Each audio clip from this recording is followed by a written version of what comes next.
السلام علیکم ورحمۃ اللہ وبرکاتہ۔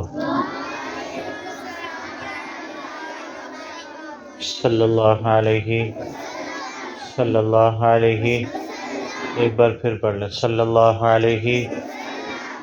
دیکھیں بھائی، ہماری بات شروع ہوئی تھی نماز کے اوپر، فجر کی بات ہو گئی تھی کہ آج کل بڑا جدید ترین دور ہے، مسجدوں میں اذان ہوتی ہے، اسپیکر لگے ہیں مسجدوں میں، آواز بھی آتی ہے، سارا پتہ ہے۔ تو سردیوں کا موسم ہے تو نماز کا ٹائم 6:15 تک، 6:30 بجے تک نماز کا ٹائم ہے، آپ نماز پڑھ سکتے ہیں، ٹھیک ہے جی۔ فجر کی جماعت کا ٹائم میں نے آپ کو بتایا تھا، اہل حدیثوں کی مسجد میں 5:30 ہے، 35 منٹ پہ ہے، دیوبند اور بریلوی حضرات جو ہے ان کی 6 بجے ہے، 6 بجنے سے 10 منٹ کم پہ ہے۔ اسی طرح دونوں مسجدوں کا ٹائم مختلف ہے، یہاں تک میں نے بتا دیا تھا آپ کو۔ اور یہ بھی بتایا تھا کہ فجر کی کتنی رکعتیں ہیں؟ 4۔ کتنی ہیں؟ 4۔ دیکھیں بھائی، اللہ کے نبی کی سنت ہے کہ اللہ کے نبی جو سنتیں تھیں فجر کی 2 سنتیں وہ گھر میں پڑھ کے مسجد جایا کرتے تھے۔ ایک حدیث میں ہے کہ اللہ کے نبی نے فرمایا ساری دنیا کی چیزوں کو ایک سائڈ پہ رکھ دیا جائے اور فجر کی سنتوں کو علیحدہ رکھ دیا جائے تو فجر کی سنتیں ساری چیزوں پر باری ہیں۔ تو فجر کی جو نماز ہے وہ بغیر سنتوں کے نہیں ہوتی، بات سمجھ لگ گئی اتنی؟ چلیں اب ہے ظہر۔ ظہر دیکھیں بھئی، پہلے زمانے کے اندر ظہر کا ٹائم پتہ کس طرح پتہ لگایا جاتا تھا؟ جب اللہ کے نبی کا دور تھا، صحابہ کا تھا، تابعین کا تھا، تب تو یہ سپیکر نہیں تھے، اب تو ایسے ایسے کیلنڈر بن گئے ہیں، میرے پاس بھی ہے وہ گھر میں کیلنڈر جس سے نمازوں کا ٹائم پتہ لگتا ہے، کون سے مہینے میں کتنے بجے نماز ہے۔ تو تب کیلنڈر جب نہیں تھا تو ظہر کا ٹائم اس طرح پتہ لگایا جاتا تھا کہ یہ میں کھڑا ہوں نا، کھڑا ہوں تو میرے آگے ایک سایہ بنے گا، سایہ۔ آپ چلتے ہیں نا گرمیوں میں تو انسان جب چل رہا ہوتا ہے تو وہ کہتا ہے دیکھو جی مجھ سے آگے بھی ایک بندہ چل رہا ہے، آپ لوگ کہتے ہیں، بات ذرا مشکل ہے۔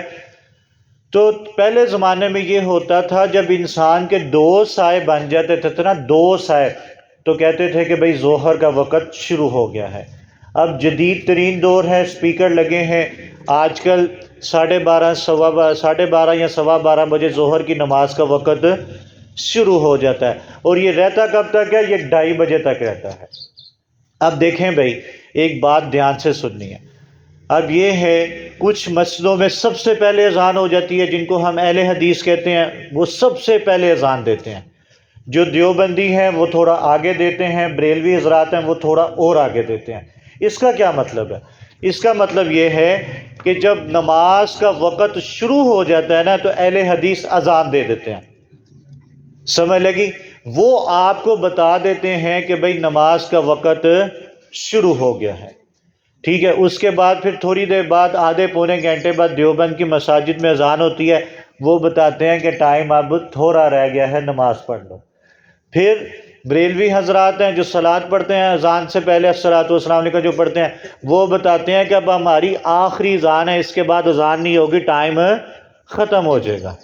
تو یہ 3 اذانیں اس لیے ہوتی ہیں آپ کو سمجھانے کے لیے۔ پہلی اذان کہ نماز کا وقت شروع ہو گیا، دوسری اذان جب ہو دیوبند کی تو سمجھ جائیں ٹائم تھوڑا رہ گیا۔ جب بریلوی حضرات کی اذان ہوتی ہے تو وہ یہ بتا دیتے ہیں، کنفرم کر دیتے ہیں کہ بھئی اب نماز کا وقت صرف آدھا گھنٹہ رہ گیا، اس کے بعد ٹائم ختم ہو جائے گا۔ تو ظہر کی کتنی رکھتے ہیں؟ وہ تو اللہ بھلا کرے، کتنی ہیں؟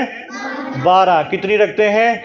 12۔ 14 بھی ہیں، ٹھیک ہے۔ 4 سنتیں ہیں فرض سے پہلے، پھر 4 فرض ہیں، کتنی ہو گئیں؟ 8 ہو گئیں۔ اس کے بعد کیا ہے جناب؟ 2 سنتیں ہیں اور پھر 2 نفل ہیں، کتنے ہو گئیں؟ 12۔ اللہ کے نبی 2 ساتھ سنت مؤکدہ بھی پڑھتے تھے، تو پھر کتنی ہو گئیں؟ 14۔ آپ 12 بھی پڑھ سکتے ہیں، 14 بھی پڑھ سکتے ہیں، یہ اب آپ کے اوپر ہے، ٹھیک ہے۔ 4 سنتیں، 4 فرض اور 2 سنتیں بھی پڑھ سکتے ہیں، 10 بھی پڑھ سکتے ہیں، لیکن زیادہ ثواب 12 کا اور 14 کا ہے۔ کتنی رکھتے ہیں بھائی؟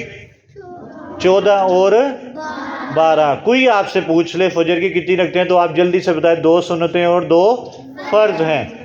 اور ظہر کی کتنی ہے؟